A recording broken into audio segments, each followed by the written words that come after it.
बिहार के मोतिहारी जिले से एक बड़ी खबर सामने आई है, जहां नरसिंह बाबा मंदिर प्रांगण में अस्पतालों में कार्यरत डाटा एंट्री ऑपरेटरों ने अपने हक और अधिकार को लेकर एक सभा का आयोजन किया।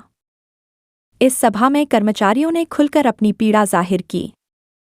उनका कहना है कि वे उर्मिला संस्था के तहत कार्यरत हैं और उनके नाम पर हर महीने 28,000 रुपये का मानदेय स्वीकृत किया जाता है, लेकिन वास्तविक रूप से उन्हें सिर्फ 14,000 रुपये के आसपास ही बाकी की राशि बिचौलियों और ठेकेदारों की जेब में चली जाती है, जिससे कर्मचारियों में भारी असंतोष है।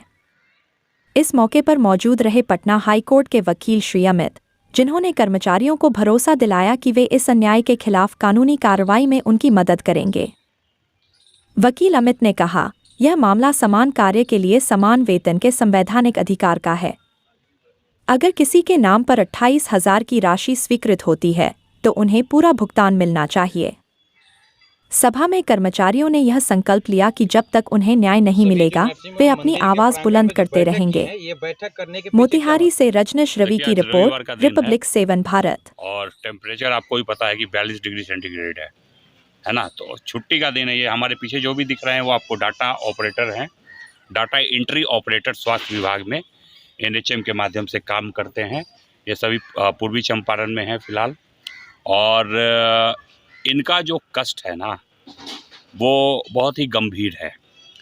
ये अपने हक की बात करने के लिए, जो इनका संवैधानिक मौलिक अधिकार है, उसकी बात करने के लिए आज छुट्टी के दिन, जो इनको एक दिन मात्र मिलता है जिसमें अपने घर परिवार को समय दे पाते, इस सड़ी हुई गर्मी में अपने अधिकार के लिए बात करने के लिए सब खड़े हुए हैं।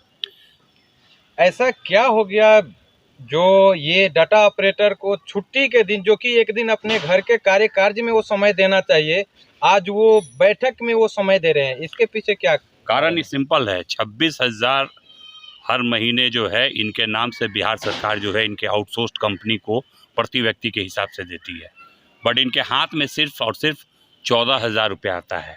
बाकी GST और डिफरेंट टैक्सेस और सर्विस के नाम पर जो कंपनी, जो ठेकेदार कंपनी है, उसके हाथ में चला जाता है। तो जाहिर सी बात है, आज के डेट में काम हम करें और मज़ाक कोई और मारे, और ये तकलीफ में भी है ना। 14,000 में आज के डेट में क्या होता है? और जब इनके नाम से सरकार 26,000 रुपया दे रही है तो इनके हाथ में कायदे से 26,000 रुपया मिलना चाहिए।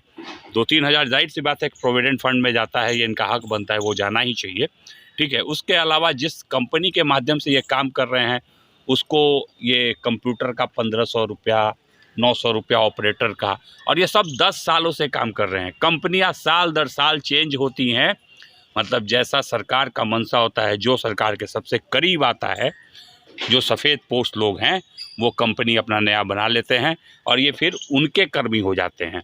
और ये कमीशन का खेल है पूरा का पूरा, और जिसके भुक्तभोगी हैं डर से कुछ बोल नहीं पाते कि नौकरी से निकाल ना दिया जाए। तो बात तो करनी ज़रूरी है, इनकी लड़ाई लड़नी ज़रूरी है।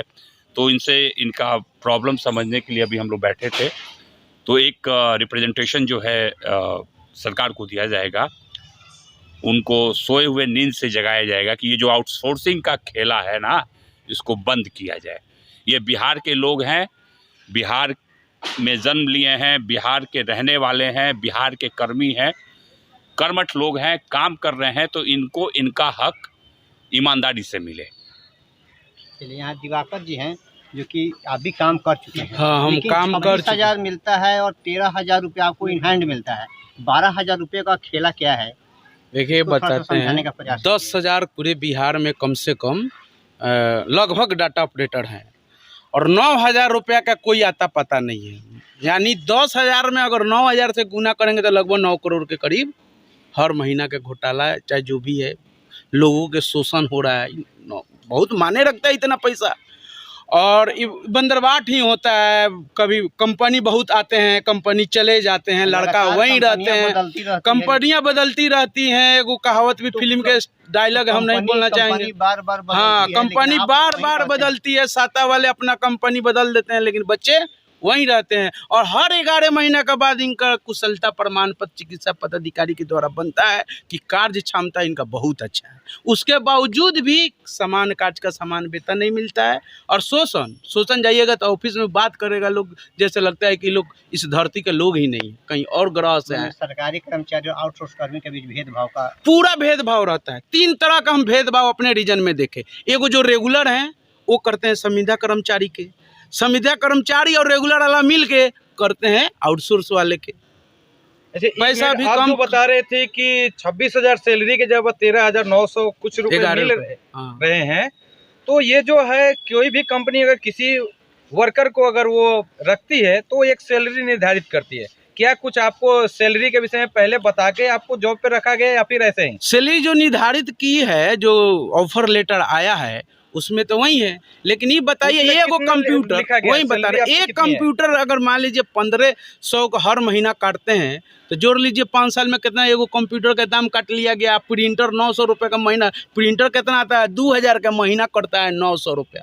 तो ये तो बहुत गलत है। मेरे कहने का अर्थ ये नहीं है, मेरे कहने का अर्थ ये जो कंपनी आपको रखी है, बहाली की है ये जो डाटा ऑपरेटर के लिए, तो आपकी सैलरी क्या निर्धारित करके आपकी बहाली हुई है और क्या सैलरी अभी मिल रहा है ये बताया तो गया है। 26,000 आता है पर व्यक्ति के नाम पर पैसा देती है सरकार। आपको लिखित में साइन किए उस पे कि 26,000 रुपए आपको, तो ऑफर लेटर पर साइने न रहता है, ऑफर लेटर पर दिया हुआ रहता है। NHAM 26,000 देती है कंपनी को, कंपनी ने जो पैसा भेजता है वो काट के भेजता है। तो फिर इस पे आप आवाज आगे के अधिकारियों के ऊपर क्यों नहीं उठाते हैं कि पहले उठाया गया पे हमें 13,000 ही रुपए क्यों मिल रही है? नौकरी चला जाएगा, हम भी दिल्ली कमाने चले जाएंगे, बस वो भी खुश हम भी खुश। फिर 2 लड़का आएगा 2 लाख देगा, 4 लाख रुपया पेंट बटर बाट होगा, फिर वो लड़का का शोषण वो छोड़ के जाएगा। वो भी आप इस बात को समझिए कि उस एम्प्लॉयमेंट को, जैसे ये अगर इनको आज निकाल दिया जाता है तो इनकी जगह पे जो रिप्लेसमेंट होगा उसको उसमें आने के लिए वो प्राइवेट कंपनी जिसके तहत इनका एम्प्लॉयमेंट होगा उसको जो है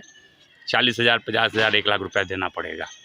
सर कहीं भी सरकारी दफ्तर में अगर कोई व्यक्ति 5 साल लगातार अगर कार्य करता है तो एक सरकारी दफ्तर का कर्मी बन जाता है और उसे हटाने के लिए सरकार को साक्ष्य प्रस्तुत करनी पड़ती है। देखें कहीं नहीं ऐसा कुछ नहीं है। देखिए लेकिन ये एक राइट बनता है इनका, चूँकि ये 10 साल 12 साल से दक्षतापूर्ण, मैं बार बार कह रहा हूँ कि दक्षतापूर्ण काम कर रहे हैं।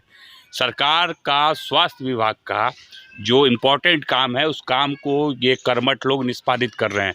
कोरोना काल में इन लोगों ने कोरोना पॉजिटिव निगेटिव पेशेंट को स्कैन करने का काम किया है, जान अपना जोखिम में डाल के। तो उस तरह के कर्मियों के साथ, वैसे कर्मठ लोगों के साथ सरकार का ये जो रवैया है ये बिल्कुल ही गलत है। आपके चैनल के माध्यम से मैं अनुरोध करता हूं कि इसकी जांच परख की जाए। इन लोगों ने रिप्रेजेंटेशन दिया है, ज़रूरत पड़ेगी हम लोग फिर देंगे, और एक कमेटी बना के कोई रास्ता ढूंढा जाए। ये कंपनी को आप निकालिए बीच से तो ही रास्ता बनेगा, क्योंकि इनका लगभग 5,000 रुपया तो GST में केवल चला जा रहा है, सर्विस प्रोवाइडिंग के नाम पे टैक्स के रूप में। ठीक है, तो जो ये मेहनत कर रहे हैं इनका जो हक है वो संविधान का भी प्रावधान है। इनके बराबर जो लोग काम कर रहे हैं दूसरे जगह पे बेल्ट्रॉन वगैरह के माध्यम से, उनको तो इतना नहीं कट रहा है, उनको पूरा पैसा मिल रहा है। तो वो जो मैकेनिज़्म है, जो पद्धति होगी, वो सरकार के लोग ही ढूंढेंगे और उन्हीं को करना होगा। ये बच्चे नौकरी कहीं छीन ना जाए, कोई ज़बरदस्ती निकाल ना दे, इस डर से अपनी आवाज़ को बहुत बुलंद नहीं कर पा रहे हैं। तो हम जैसे लोगों को आना पड़ रहा है, और हम तो लड़ेंगे लड़ाई इनकी, इनको ऐसे छोड़ेंगे नहीं। अभी एक रिप्रेजेंटेशन हम दे रहे हैं माननीय मुख्यमंत्री को, माननीय स्वास्थ्य मंत्री को, अपर मुख्य सचिव स्वास्थ्य विभाग को, कि इसकी पूरे तरीके से एक नई पद्धति आप डेवलप करें, सो डैट जितना काम ये कर रहे हैं इसका पैसा संडे को भी जाके अभी ज़रूरत पड़ जाएगा सरकार को, कोई डाटा इनको चाहिए, कुछ नया टीकाकरण करना है तो इनको बुलाया जाएगा और ये जाएंगे, उस दिन का इनको पैसा नहीं मिलेगा। तो वो जांच करे और जांच करके जो है इस पे जो भी इनके लिए इनके जो अधिकार है वो इनको मुहैया कराया जाए। सरकार नहीं सुनती है तो माननीय उच्च न्यायालय है, माननीय सर्वोच्च न्यायालय है, इनकी बात को हम लोग वहाँ रखेंगे।